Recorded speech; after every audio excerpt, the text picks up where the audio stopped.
Chapter 18. Matthias huddled deep into Dunwing's nest.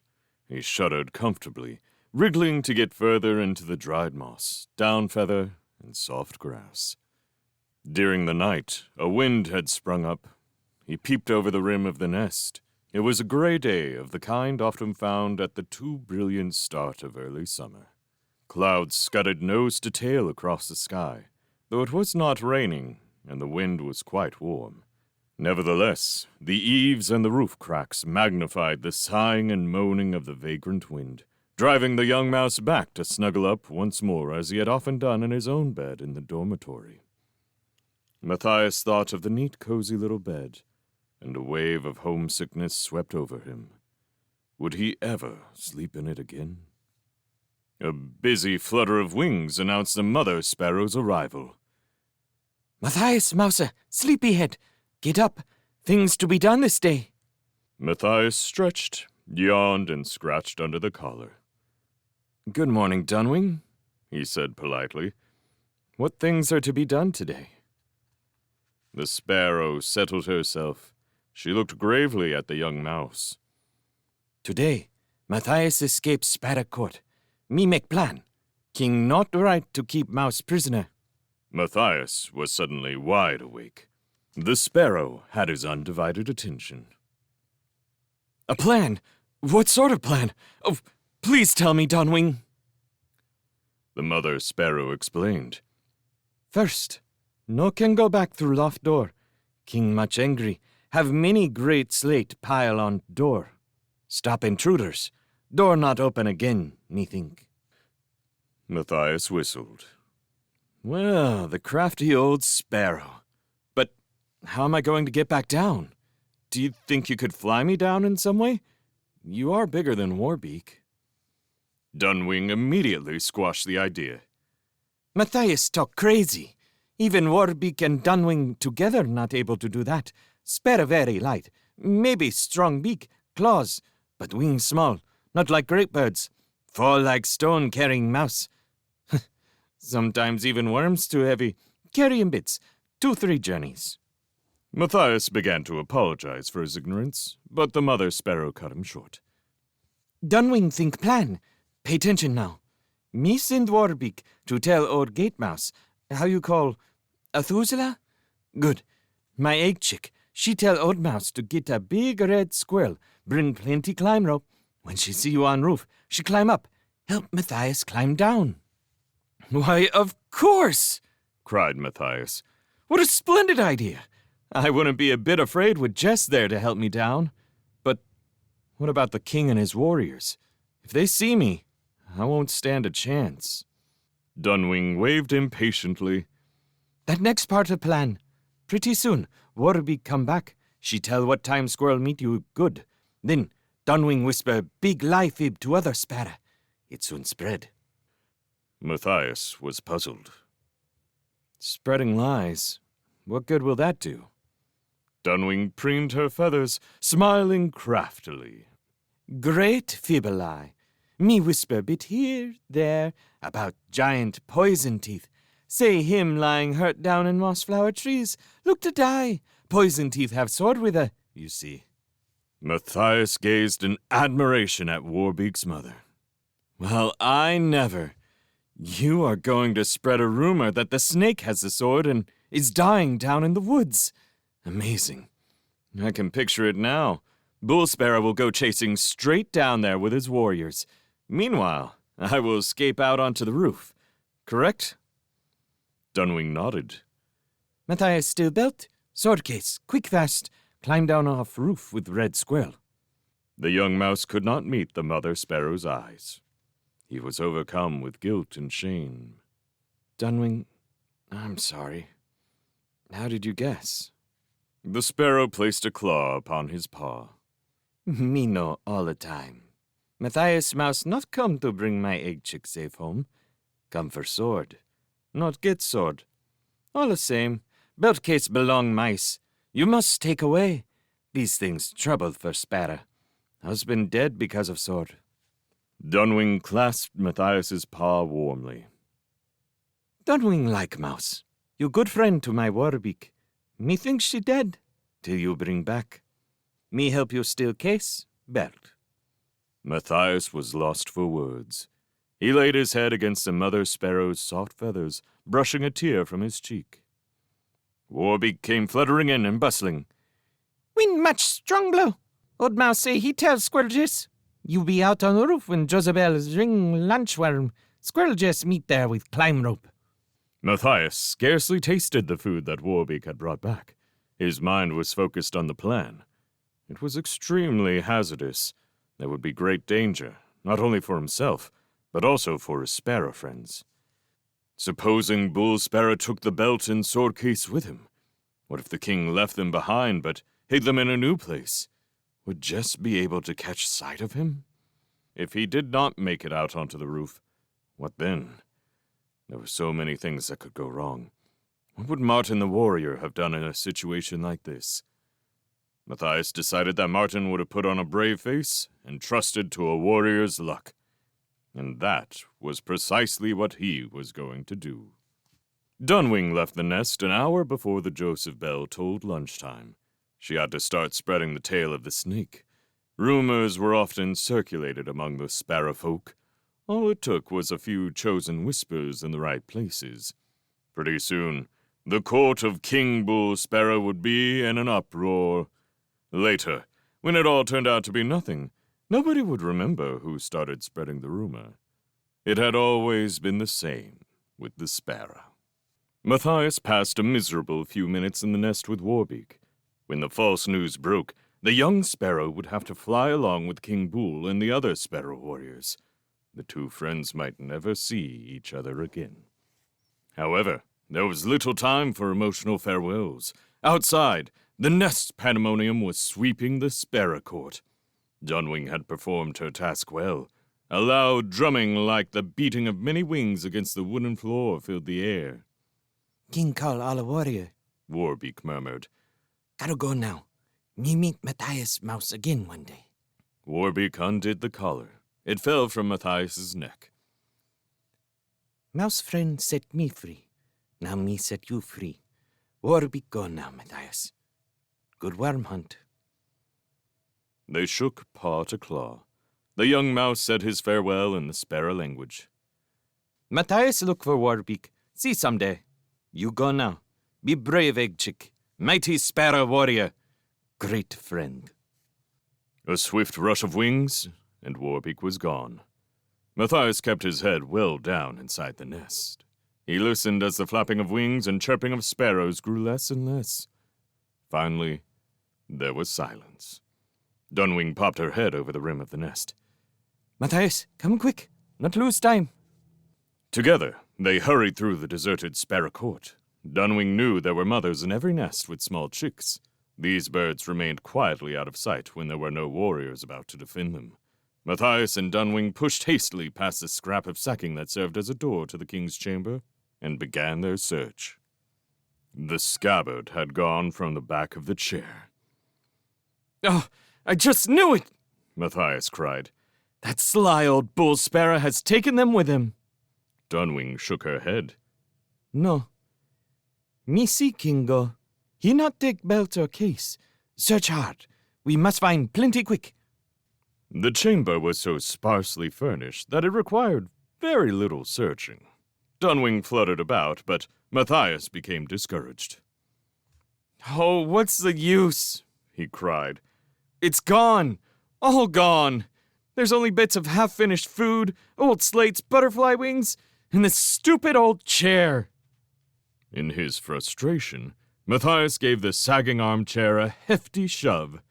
One of the legs collapsed, and it fell backwards, revealing crossed lattice strips of hessian on its underside.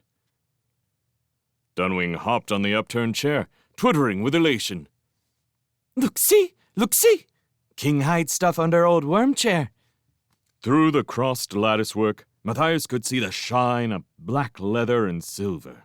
Hastily they ripped and tore with beak, claw, and paw. Dust and aged stuffing flew everywhere. Matthias triumphantly pulled the scabbard and sword belt free of the wreckage. There it was. Supple, shining black leather, chased and trimmed with the purest silver.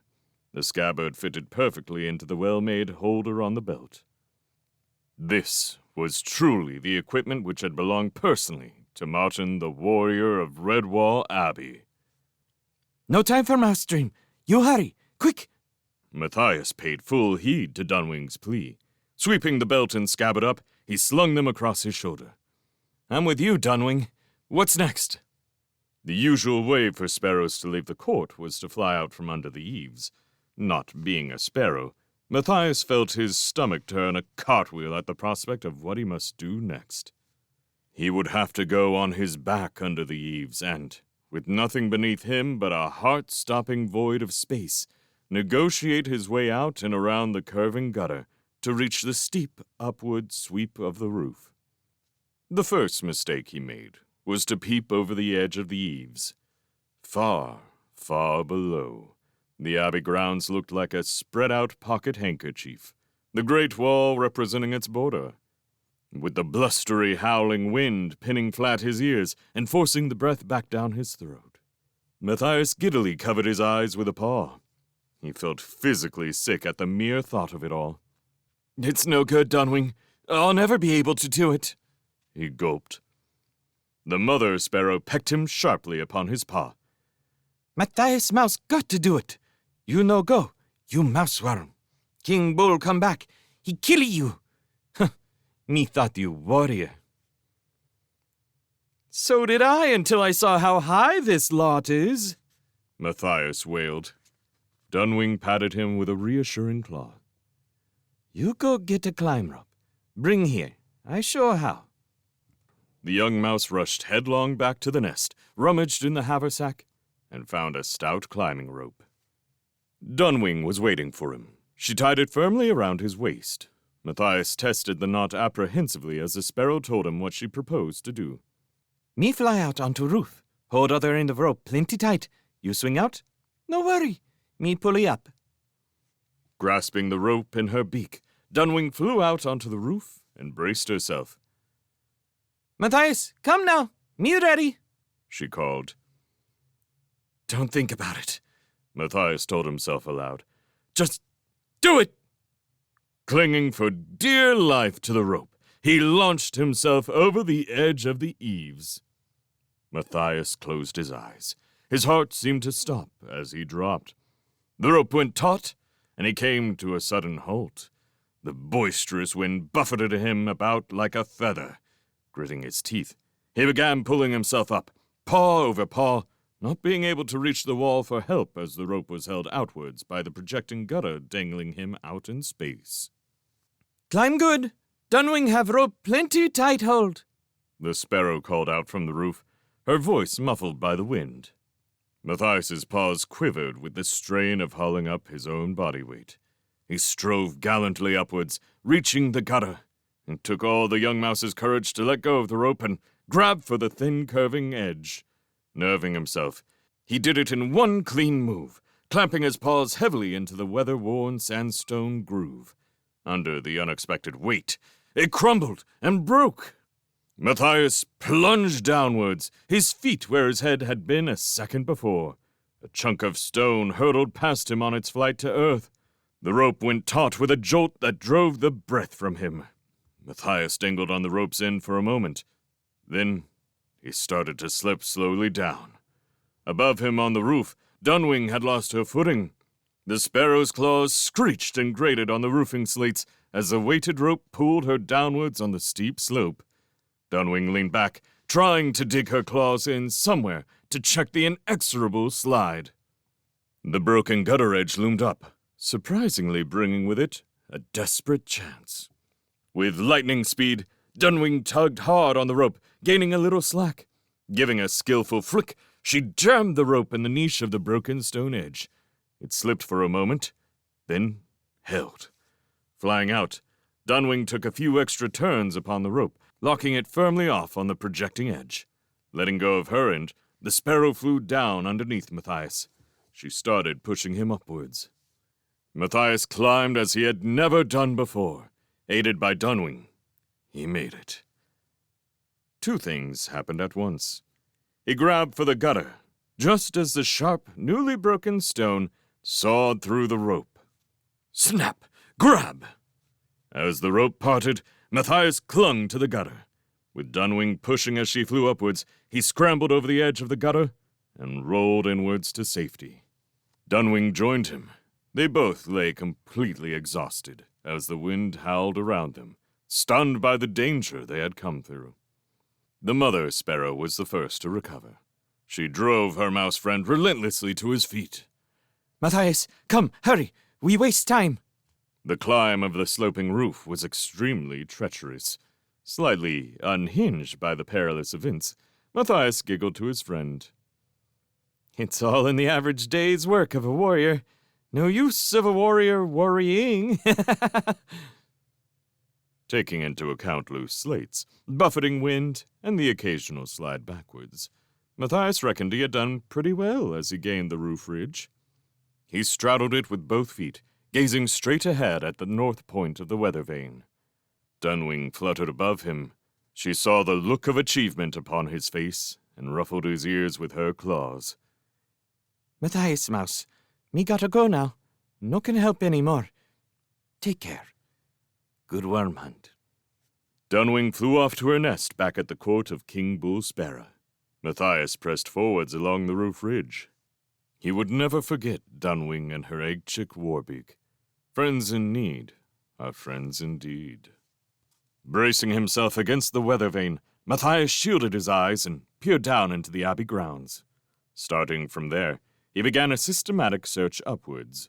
Most of it was too far below him to make out anything clearly. The Joseph bell boomed out the lunch hour. At first, Matthias could not be certain. He slitted his eyes and looked hard. A small dark blob was definitely making its way up. He waited with bated breath as it came nearer. It was Jess Squirrel. Clinging to the vane with one paw, Matthias jumped up and down in a frenzy. He waved frantically, shouting at the top of his voice. Jess! It's me! Matthias! Hurry! Oh, please hurry! Jess was trying her best, but from the start she had been handicapped by her big curling bush of a tail. The rude wind swept it about playfully. She could not stop her own tail from dragging and pushing her hither and thither. The champion squirrel climbed gamely onwards. Normally she would not have attempted the climb under such blowy conditions. She concentrated hard on the ascent. Matthias's voice had not reached her across the vagrant wind, but someone had heard the young mouse's shouts. King Bull Sparrow! Having found neither sword nor snake, the king had become peeved and bad-tempered. He issued orders to the search party that they were to stay on the floor of the woods until they found something. Meanwhile, he must go back to the Sparrow Court, where he said there were important matters to attend to. Bull Sparrow flew away from the woods secretly relieved. On reflection, he did not fancy a second meeting with the giant Poison Teeth, whether it was alive, dead, or just pretending, as Poison Teeth often did. Muttering and grumbling to justify himself, the king flew upwards to his court under the roof. Jess, up here! Look! I've got the scabbard! Bull Sparrow's mad bright eyes glanced upwards to the weather vane. There was the accursed mouseworm, waving and shouting with the sword case and belt slung about him. He saw it all now. He had been tricked, duped. Maddened by his own berserk rage, Bull Sparrow flew straight upwards. When he was high above the young mouse, he dropped like a stone, right on target. Matthias screamed aloud in agonized terror as the king's beak buried itself into his shoulder. Instinctively, he lashed out with his free paw and struck Bull Sparrow in the eye. The furious claws almost lifted Matthias from the weather vane as the king gripped the belt, trying to drag it off him. Letting go of the vane, Matthias battered at Bull Sparrow's head with both paws. He felt his feet leave the roof as the maddened sparrow heaved away at the belt, causing the scabbard to become disarranged. It flapped down across the young mouse's face. In a fighting fury, Matthias grabbed the scabbard. He used it like a sword, smashing it mercilessly once, twice, into the Sparrow King's face.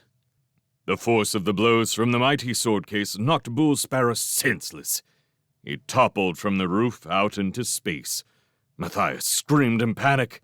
The king's claws were still caught fast in the sword belt. Below, Jess Squirrel clamped a paw across her mouth in horror. She heard the scream and saw Matthias and Bull Sparrow topple from the roof, locked together by the sword belt. They fell outwards into space from the topmost point of the abbey roof.